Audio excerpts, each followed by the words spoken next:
and the United States of America for responding to the call made by Prime Minister of Pakistan. बड़े बेआबरू होकर तेरे कूचे से हम निकले।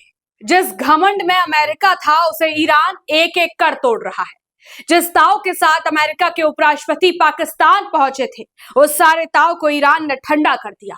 ईरान ने साफ कह दिया है कि आप जैसा चाहेंगे वैसा बिल्कुल भी नहीं होगा। ईरान की इस ताकत का अंदाजा अब पूरी दुनिया को लग चुका है। अमेरिका ने कहा तुम यूरेनियम खत्म कर दो तभी बात आगे बढ़ेगी, जिस पर ईरान ने चेतावनी दी है बात बने या ना बने हमें जरा भी फर्क नहीं पड़ता। यूरेनियम ईरान का था और ईरान का ही रहेगा, इस पर आपकी कोई दादागिरी नहीं चलेगी।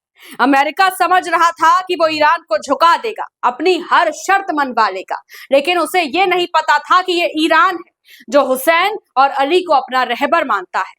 ईरान ने मजबूती के साथ पूरी दुनिया को यह बता दिया कि अगर कोई समझौता होगा तो वो बराबरी और सम्मान के साथ होगा, न कि अमेरिका के दबाव और धमकी के साथ।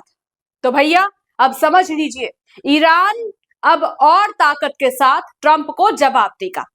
उधर तुर्की ने भी इस युद्ध में कूदने का ऐलान कर दिया है, लेकिन मजे की बात यह है कि भारत में भी लोगों ने मोदी जी का खूब मजाक बनाया।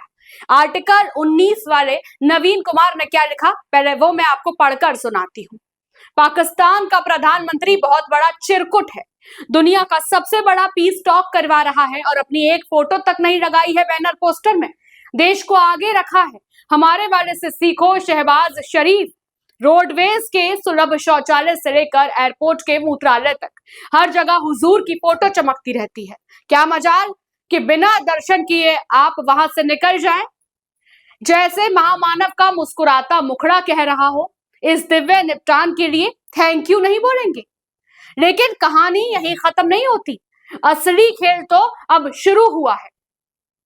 दरअसल जिस तरीके से ईरान ने अमेरिका के सामने सीधा सीधा ना बोला है, वो सिर्फ एक बयान नहीं है, ये एक मैसेज है पूरी दुनिया के लिए और खासकर उन देशों के लिए जो अब तक अमेरिका के दबाव में फैसले लेते आए हैं। वीडियो में साफ साफ देखा जा सकता है कि ईरान ने टॉप लीडर्स और अधिकारियों ने बातचीत के दौरान बिल्कुल साफ शब्दों में कहा, अगर बातचीत होगी तो बराबरी के आधार पर होगी और अगर दबाव बनाया गया तो फिर बातचीत का कोई मतलब ही नहीं है। अब जरा समझिए मामला क्या है। अमेरिका लंबे समय से ईरान के न्यूक्लियर प्रोग्राम को लेकर दबाव बना रहा है, खासकर यूरेनियम एनरिचमेंट को लेकर। अमेरिका चाहता है कि ईरान अपने परमाणु कार्यक्रम को सीमित करे या खत्म करे, लेकिन ईरान का कहना है कि ये उसका संप्रभु अधिकार है और यही टकराव आज इस स्तर पर पहुंच गया है। जो वीडियो में आपको सबसे बड़े संकेत मिल रहे हैं वो ये है कि ईरान अब पीछे हटने के मूड में बिल्कुल नहीं है। पहले जहां बातचीत में नरमी दिखती थी, अब वहां सीधा स्टैंड दिख रहा है, यानी साफ है अब ये 2015 वाला दौर नहीं है जब ईरान ने न्यूक्लियर डील साइन की थी। अब हालात बदल चुके हैं और इसी के साथ एक और बड़ी बात सामने आई है। मिडिल ईस्ट में हालात लगातार गर्म होते जा रहे हैं, अलग अलग देशों की प्रतिक्रियाएं भी सामने आ रही हैं।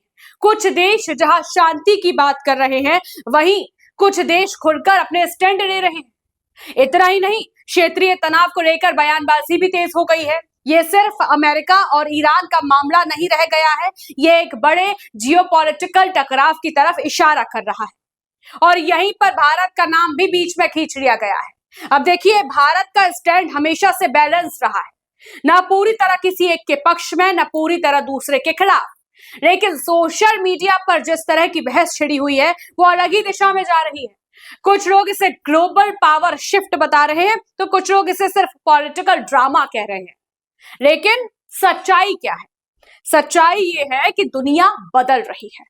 पहले जहां अमेरिका की एक बात पर फैसले हो जाते थे, अब देश खुलकर अपनी शर्तें रख रहे हैं। ईरान का ये रुख उसी बदलाव का हिस्सा है और अगर आप ध्यान से देखें तो ये सिर्फ एक देश की कहानी नहीं है।